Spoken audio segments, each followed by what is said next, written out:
Welcome to the Know It All podcast. We have Dr. M. Sage with us. She's going to come in and break down Lupin. We're going to talk a little Oscars. We're going to talk a little NCAA tournament. It's a big day, a big show. Dr. M. Sage, how is it going today? It's fine. I'm having a lovely day thinking about my tourney picks. You know, I'm going to win the whole thing.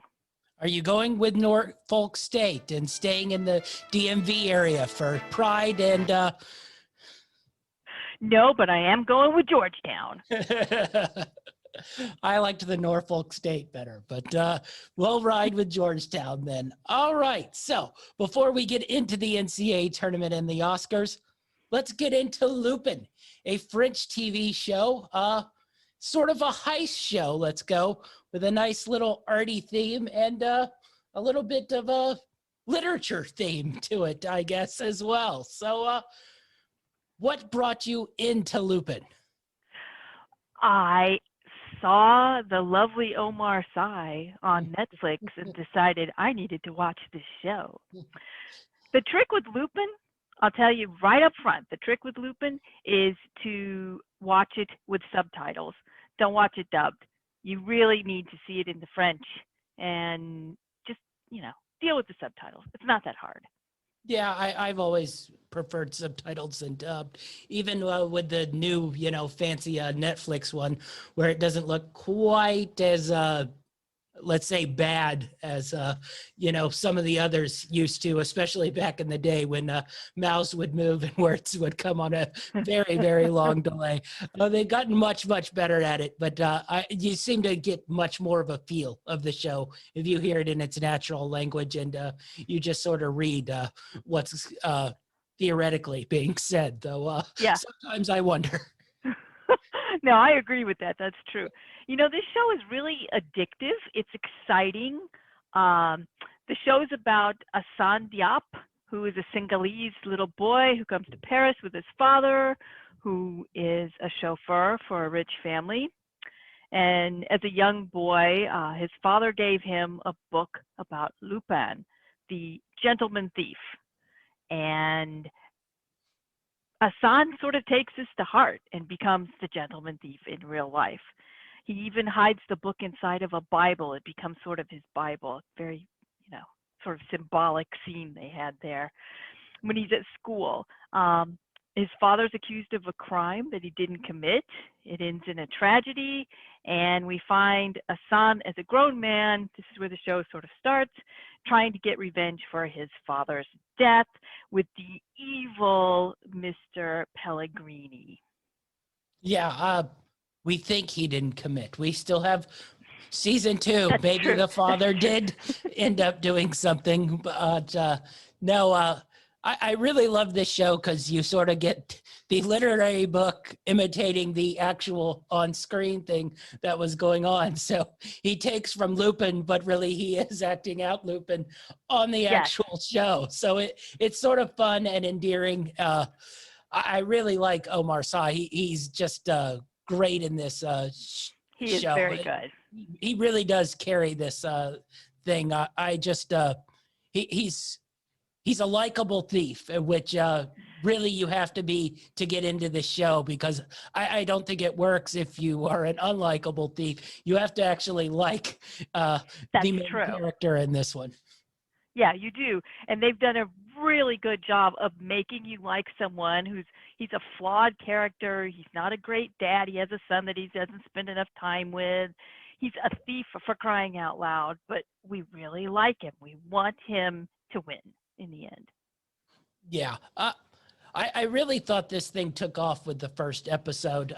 The whole jewelry heist that was a double cross on a double cross. I thought that really developed you into the show, and then it sort of leads you on his mission after really drawing you in on that opening jewelry heist in that first episode.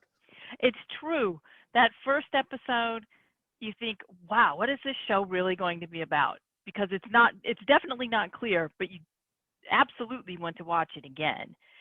And I just thought it was so great with the whole car chase in the Louvre and everything. It was really a well done first episode. Good pilot. Very good Yeah, pilot. definitely so. I thought the supporting cast in the show was good too. I like the woman who plays Claire, his maybe divorced wife. It's not exactly clear if they're divorced by the end of the season. I thought his son was good, and I even like there's a police character in the show, because if you're going to have a thief, you got to have the cops chasing him.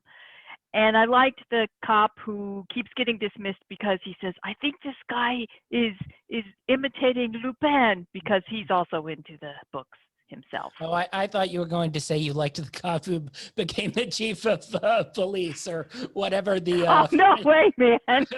or whatever the French equal is. It Equivalent of that is.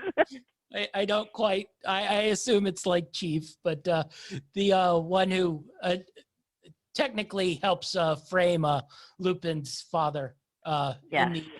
the I guess first 2 episodes. We don't want to give too much away, though, if you haven't No. watched it yet. Did you know, Champ, that this is not the first time that Lupin has come out as a story? There are a ton of anime based on these Lupin character, on these books from the 70s, which I just learned about recently. I did know that. I didn't know if it was the actual same thing. I knew they were based on the book, but I didn't know the show was the same thing. So I found that half interesting, but I didn't know about the anime thing that was on the book. I just thought when I first saw this, I didn't put it together until I actually saw the book getting involved in the first episode. And then I'm like, oh, the same sort of thing. So yeah. Now I have to go back and watch the anime. I think those are in French as well. So I think some are actually in Japanese. oh, are they? Mm-hmm. Oh, is it Japanese? All right. Well, find out the Japanese. Very interesting. But I also thought they do a teenage character of Asan and Claire, and they're at school together. I thought that those 2 characters were really good. They could do a whole spin-off of just the teenage Asan and Claire, I think, if they wanted to. Of the Hogwarts French High. I Yes. guess that was Bobaton Academy. But yeah, I was all right with those. Those weren't my favorite scenes, but I did like the one where you see who becomes his, I guess, best friend, artifacts collector, I guess. Yes. Yes. I don't quite know his official title either. I Random don't shop either. owner of random rare things, but his best friend in high school, who then ends up owning a collectible shop, I guess would be the best way to put it. I guess collectible is the polite way to put it. Some of us might say junk store, but Yes. it's nicer than a junk store, though. It was, yeah, it's a collectible store. I think it's only nicer as a junk store because it's set in France. I think it would probably be a flea market shop if we were here in America. Probably, although he is fencing some pretty nice jewels through there. Well, you never know. Those flea markets might be fencing some pretty nice jewels as well. I better start attending more flea markets. Maybe so. Probably not So- right now. Wait till the pandemic ends. Oh, good point. Good point.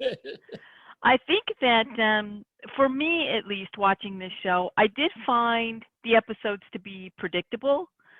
I knew pretty much within 5 to 10 minutes where this episode was going to go, but they make it a very fun ride to get there, and so I didn't get bored with it. I actually really enjoyed watching each individual episode and how they moved the story along, even though I pretty much knew where it was going to go. Yeah, I think that might be sort of the brilliance in it. I think it's sort of simplistic storytelling, sort of lets you easily pick up, even though it's in a foreign language and you're reading subtitles, it's sort of simplicity lets you sort of weave in and out of there, though you can't sort of nod off and turn to the side and listen to the dialogue. That doesn't work all too well. No, that doesn't work at all. You do have to watch if you're doing it with the subtitles.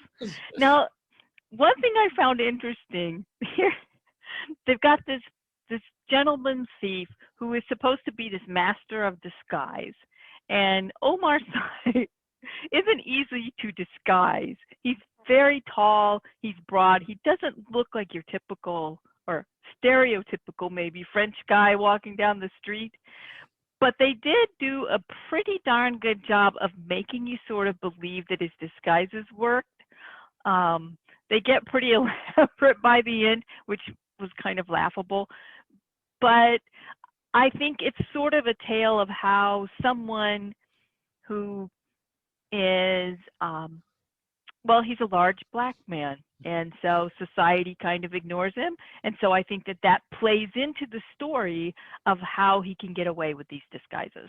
Yeah, I think that I really liked that part. It's sort of the charm where the costumes were sort of okay, but because he just sort of common, everybody just sort of ignores him. I did really like the old man get up though. That one was That was quite pretty fun. elaborate.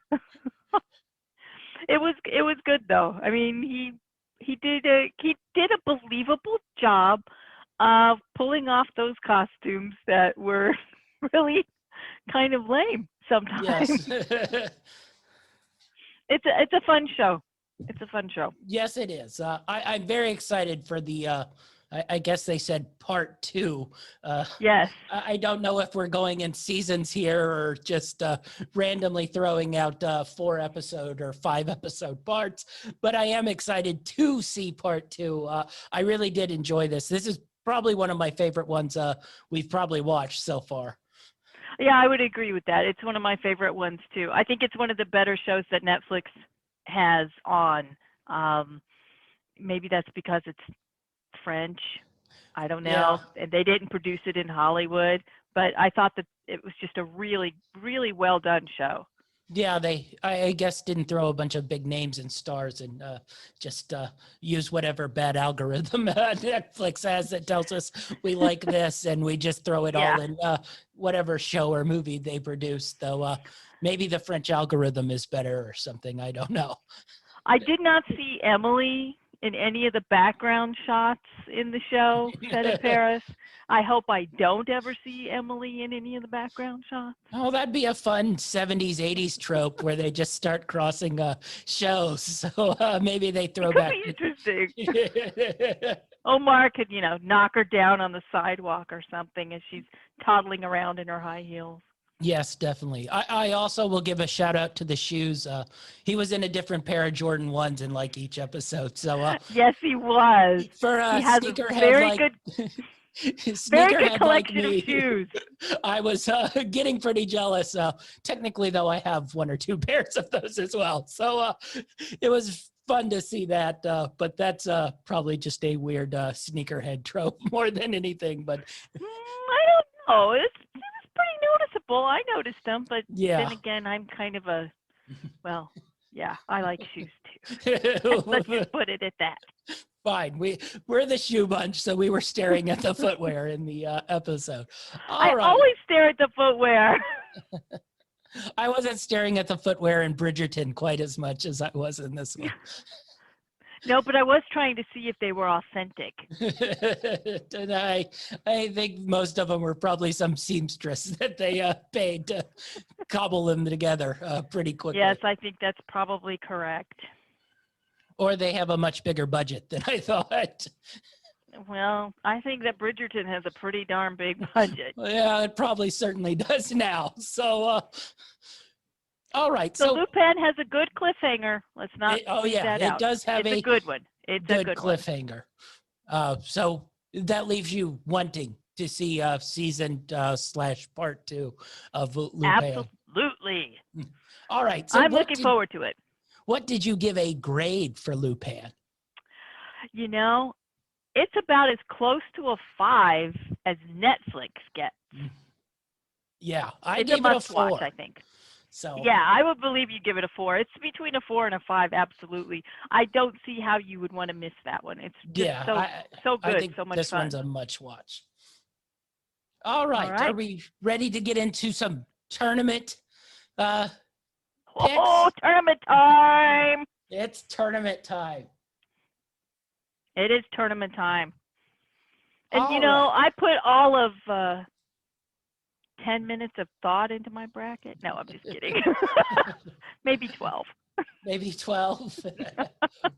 Well, that's all right. That's pretty much all you need. So, all right. So let's start out with our bracket. Gonzaga and the aforementioned Norfolk State Appy State. Well, I have to say, I think Gonzaga is going to win that match. That's disloyal.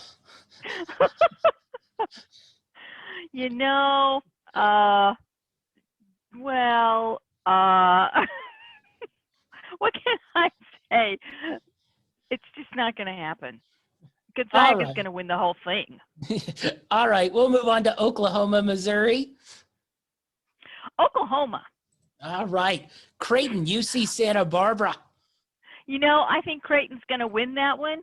Although that one I think is a little bit tricky because Creighton didn't do well in their tournament. Yeah, their championship game was very weird, but yeah, they might have tanked it so Georgetown could get in. So I'm going on that belief. No. Creighton was tired.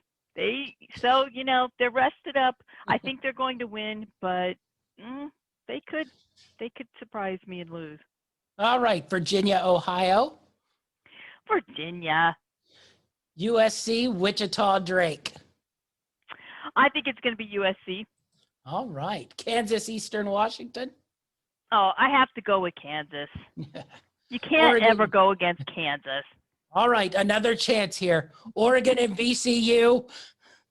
Oregon. Oh, my goodness. I am disloyal. Iowa and Grand Canyon. Iowa. All right, so we're on to round 2. Gonzaga, Oklahoma. It's going to be Gonzaga. Creighton and Virginia.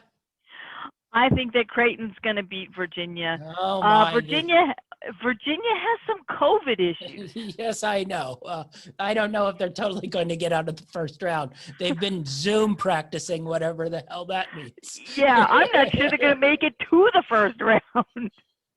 All right, so the DMV not well represented in the Dr. M. Sage bracket.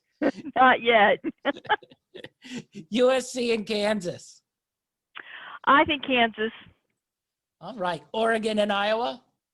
Iowa. Got to go with the Big Ten. I got roots in the Big Ten. All right. My husband, Dr. Space. He's a Wisconsin grad. Dr. Space.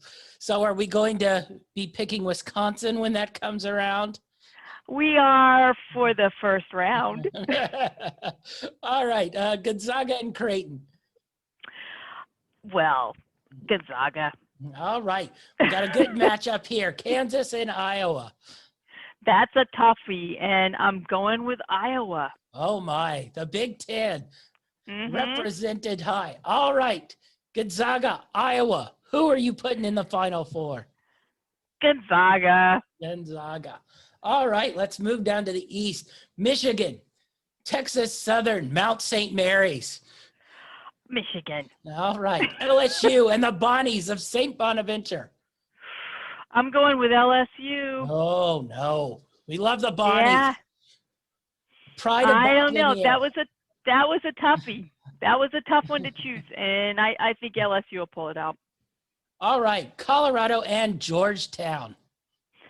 Georgetown. All right, the DMV gets a movement. I think that Patrick Ewing will rise to the occasion for the tournament. You do know Patrick Ewing is not playing in the game. He is only coaching. Yes, and I think he will get his team going. I do realize he doesn't play anymore. Florida State and NC Greensboro. Florida State. All right. BYU, Michigan State, UCLA. I'm going with BYU. All right. Texas and Abilene Christian. Texas. UConn, First Maryland. Maryland. Oh, there we go. There's my upset. Yes, the DMV is represented in this bracket. They are. Alabama and Iona. Alabama. Yeah. All right. Yeah. Michigan, LSU. That's going to be Michigan. Yeah. Georgetown, Yeah. Florida State. Does the DMV move on to the Sweet 16? They do not. Oh, no. Florida State will beat them. Oh, BYU and Texas. Texas. They got big Okay. boys in Texas. All right. Maryland, Alabama. Alabama. Oh, no. I have to say it. The area is falling out very quickly. I don't know if we have much left. All right, let's We don't. We got Michigan, Florida State here. I think Michigan will beat Florida State. Okay, big matchup. Texas, Alabama. That is a tough one, and I think Texas will pull that one out. Oh, Texas, moving on. Yep. To the Elite Eight. Michigan, Texas, which one of these goes to the Final Four? I think Texas is going to the Final Four. All right, Texas in the Final Four. Okay, let's move to the South. Baylor, To the South. Baylor. North Carolina, and Wisconsin. Okay, now this is a tricky one for me. I'm going with Wisconsin. As long as I don't watch the game, Wisconsin seems to win. So if I don't watch that game, they might have a chance of actually beating North Carolina. Well, I think that is wise logic, and I think that is correct. You have that kind of impact on the game. Yes, every game of Wisconsin's that I've watched this season has been a game they've lost. So I'm telling you, the only Well, have way you they been can watching win. them when they play versus like Michigan, or have you been watching them when they play versus like Northwestern? That might factor Both. in more. So we'll see, but I think Wisconsin will pull off that little upset there and beat North Carolina, even though it's really hard to go against North Carolina. All right, Villanova and Winthrop. Villanova. Okay. No, wait. Oh, That's where I chose my upset. that's your upset. I think Winthrop is going to be the team to beat. They are a very good team. Mhm. Big South pride. All right. Purdue, think so. North Texas. Purdue. All right. Texas Tech, Utah State. Texas Tech. Arkansas, Colgate. Arkansas. Oh, you got to take the smart school. No, I don't. I choose Arkansas. Florida. Arkansas's going to be mad at me for that one. Florida, Virginia Tech? Yes. I'm going Virginia Tech. Oh, another upset. Mm-hmm. Ohio State, Oral Roberts. Ohio State. All right. Baylor, Wisconsin. Are you continuing the Wisconsin pride here? No, I am not. I think Baylor will beat the pants off of them. Okay. Winthrop and Purdue. Who's moving on in your upset? I think that Purdue will beat Winthrop, but I think that it'll be a good game. Yeah, I think so too. Texas Tech and Arkansas. I am going with Arkansas. Oh my. Virginia Tech, Ohio State. Ohio State. Yeah.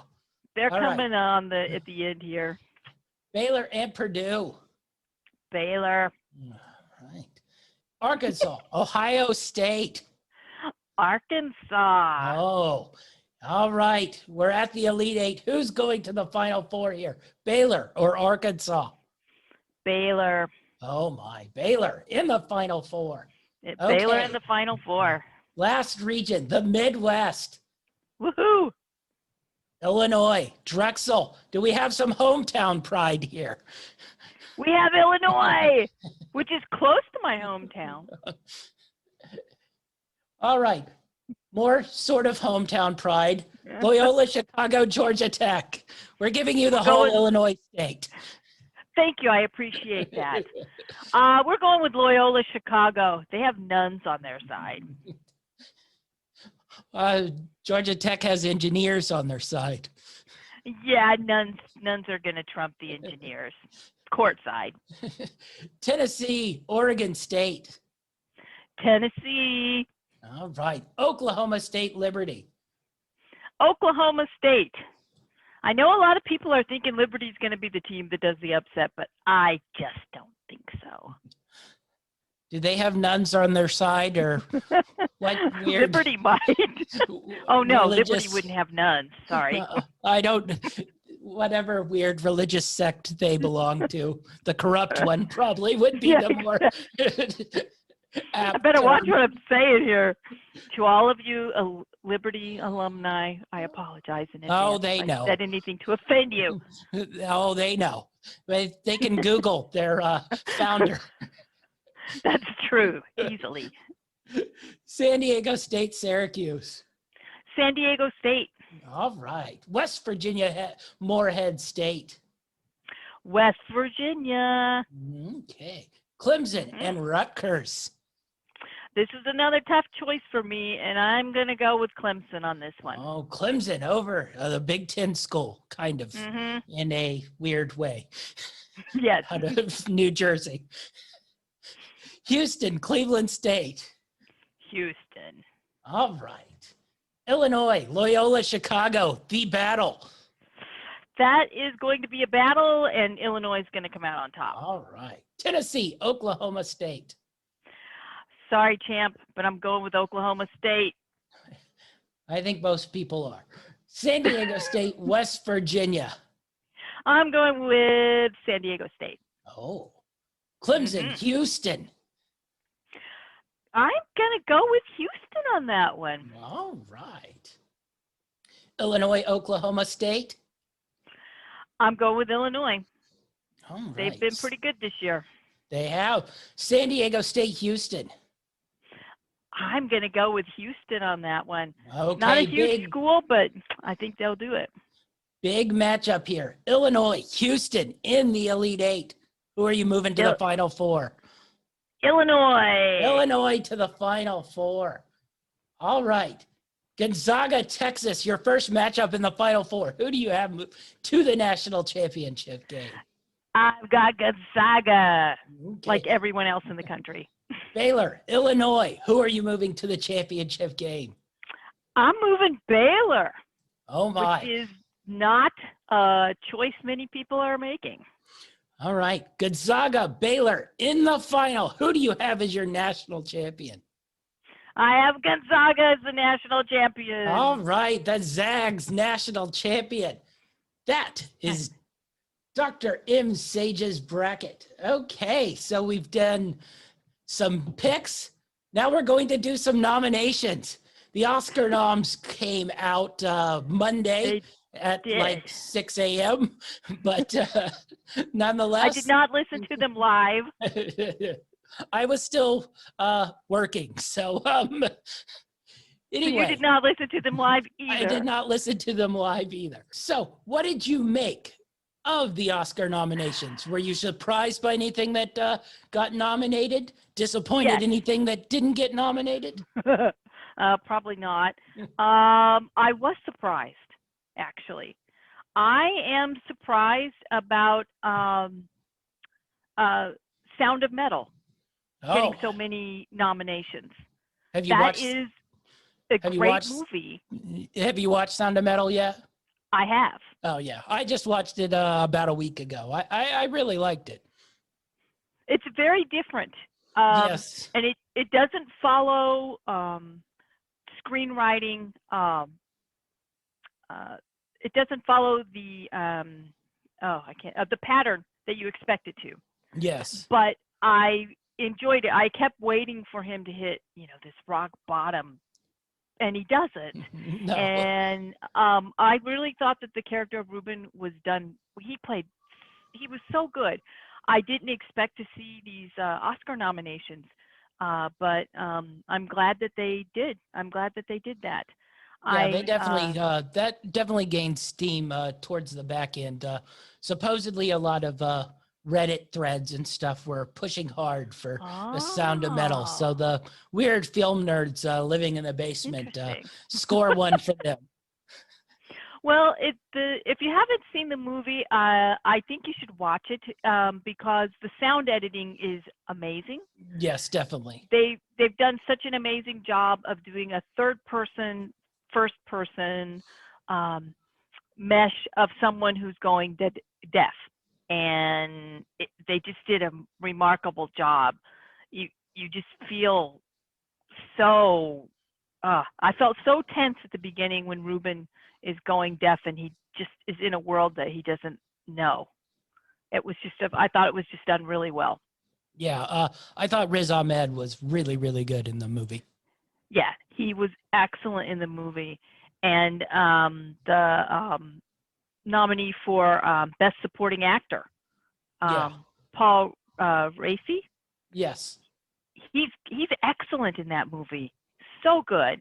First Oscar nod, age 72. He was amazing. I thought he really deserved a nomination. I don't Yeah. think he'll win. I don't think that movie will win any awards, but I thought that was a big surprise and a good surprise. No, I think that one's sort of award is getting nominated, so people would, at least know about it and go out to see it.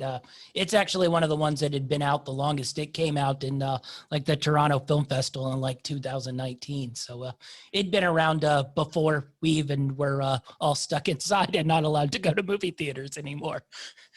Yeah, that's what I thought. I thought that had been around for a while. I didn't realize that it had been around that long.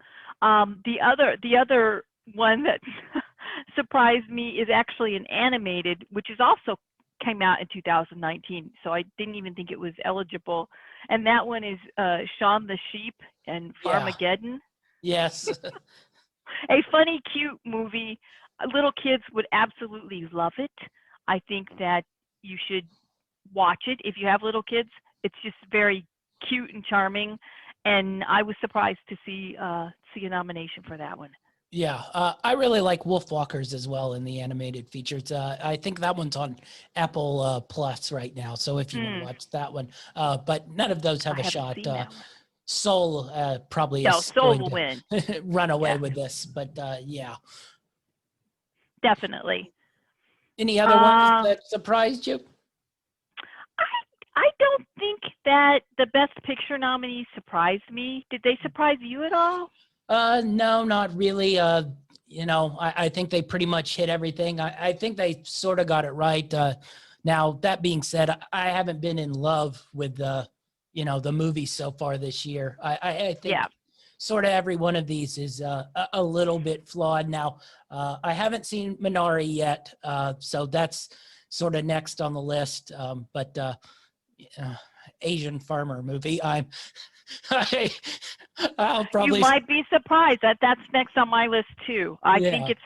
it looks to me like it's going to be a really good film. Yes. I told you in our Golden Globe special that Hollywood loves movies about Hollywood, so I'm not surprised Mank got so many nominations. No, that one had the pedigree. You got Fincher directing it, and it looks, say what you want about the overall storyline of the film. The movie actually looks ridiculously awesome, and a throwback to actually looking like film and from that era, but with a better, cleaner picture. So I will give it its shout outs on like cinematography and such, but I still am going to not like that movie. I don't think it hit its mark, and somehow they managed to take away the best part of that whole story and just show me a drunk man whining and moaning for 2 hours. They like that. Yeah, they like that in Hollywood. I don't think it will sweep the awards. It got a lot of nominations, but I really don't see that one sweeping the awards. I think that Nomadland is probably a better bet. I think Minari is a good bet. Well, I think Minari's starting to come on strong. And I think that'll get a push.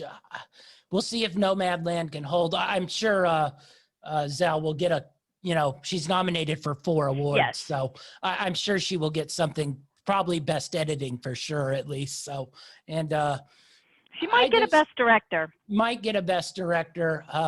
That's the one I'm a little nervous where they might hand it to Fincher. Yeah, I know. I agree with you. I think that could easily happen, but I have a feeling that Zhao is going to be the one who gets it. Yeah, definitely. I also haven't seen The Father yet. That's next on the list. So The I have Father. not seen The Father yet either. The subject matter is going to be a difficult one to watch, Yeah, I and so I know. keep kind of pushing it down the list. Yeah, I know.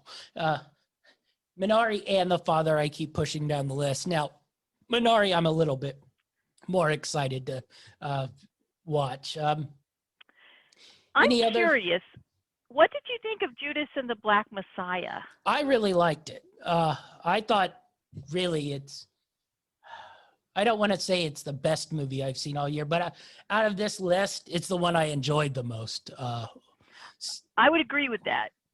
I really did like Sound of Metal. It's just so very different. But I Yes. thought that Judas and the Black Messiah is just a great story, great movie. Yeah, that's I if I was like picking one, I'd probably pick that one. But I don't think it'll probably get the love. I think Daniel Craig will probably get his best supporting actor award. Though now I'm a little nervous with Stanfield in the category too, that they're going to end up Yes. splitting their boat. I don't quite know how he's a supporting actor when literally he's in every scene of the movie. Yeah, and he doesn't know how he got put in the supporting actor category either, which I find very interesting since the clips that they sent in were for Best Actor. Yeah, well, But somehow he ended up supporting actor. I think he is outstanding. I think that his portrayal of Bill O'Neill was just absolutely fantastic. And I'm disappointed that he's in the same category as Daniel. yeah, I think they'll I split the vote there. yeah, I know. I am a little bit nervous about, but I think Daniel probably wins it pretty much running away because he sort of takes over that movie, especially in the second half of it. He does. Although, man, I was just riveted by Lakeith Stanfield. Yeah. Any others you thought shocked were in there? No, I don't think I was shocked by any of those being in there. Sound of Metal, like I said, was the one. The Trial of Chicago 7. Yeah. That's a okay movie. It's a good movie. I think people should watch it. I don't think I would put it in my best movie category necessarily, though. I'm okay with don't it know. sort of being in the best movie category. I'm just glad it didn't get a best director nom. That would have made me angry. And they put Yeah. Thomas probably Vetterberg, who did Another Round. I don't know if you've seen that one. It's No, Danish. I haven't seen that one. He's a Danish director. It's a pretty solid movie. I think it's on Hulu, if I remember right. So you might check that one out. You might like that one too. Okay. So I'll do that. It's a little depressing as well, though. I guess that's there are nights you can watch depressing movies, and then during the COVID situation, there are nights you just can't, and you got to watch Borat. yes. So I think that's probably the overwhelming best picture thing. Everything was half depressing this year, or essentially about the FBI spying on you and killing you. Yeah, exactly. So I want to know what you think. Here's the out there category for you. The original song music category. We've got Fight for You from Judas and the Black Messiah. Hear My Voice from The Trial of the Chicago 7. Husavik from Eurovision Song Contest, the story like of that Fire one. Saga. You did not like the song, or you didn't like the movie? I liked both. The movie wasn't great, but it had its moments, and the song was hilarious. I love that song. Yeah. I actually think that has a chance of winning. Then we have the song from The Life Ahead, You'll See, which is a beautiful song, and I think will probably win the category. And then Speak Now from One Night in Miami. Yeah, I thought the Borat Woo Choo Flu song probably deserved nomination. Oh, I don't disagree with that. But there's no way they would ever do that right now. That Uh, that that song was very clever. Let's put it yes. that way. I think probably Fight for You, Judas and the Black Messiah, probably I lean towards, but Mm, I don't that's know. a it's a beautiful song. I Yeah. like her. I think that she did a beautiful song. I don't think that it will win though. I think that the French, I'm sorry, French, the Italian song will win. Do you? Yeah, I do. Yeah, I could see that. I figured they go for performance, and they'll probably, well, I say performance. Oh, I'm living in 2019. There probably will be no performance, or it will be a taped music video from someone's house. So that's true. I'm not sure what they're going to do there with that. I know Steven Hmm. Soderbergh is directing the show, so Oh, that should make it more interesting. I don't know what they're going to do. If they'll pull a Grammys or they'll pull a Golden Globes. yeah, Boy. Neither is a good thing. yeah. And I did have one more question for you. All right. The actress in a supporting role. Do you think there's any way that Maria Bakalova can win that category? No, when I saw Glenn Close's name in there, I think this is a career achievement award in there. She was I'm okay. with you. She was okay in Hillbilly Elegy, so I don't hate it. I didn't even totally hate the movie as much as it got bashed. But yeah, when I saw her name in there, I was like, okay. I think this is going to be Glenn Close's to lose. I would be excited if Marie won, because really what she pulled off in that film is ridiculously amazing to do. I agree. She put herself out there for that film, and some of the things that woman ended up doing, you're like, oh my gosh, I can't believe she just did that on camera. Yeah, I would love to see her win that category. I think Glenn Close is the one to beat.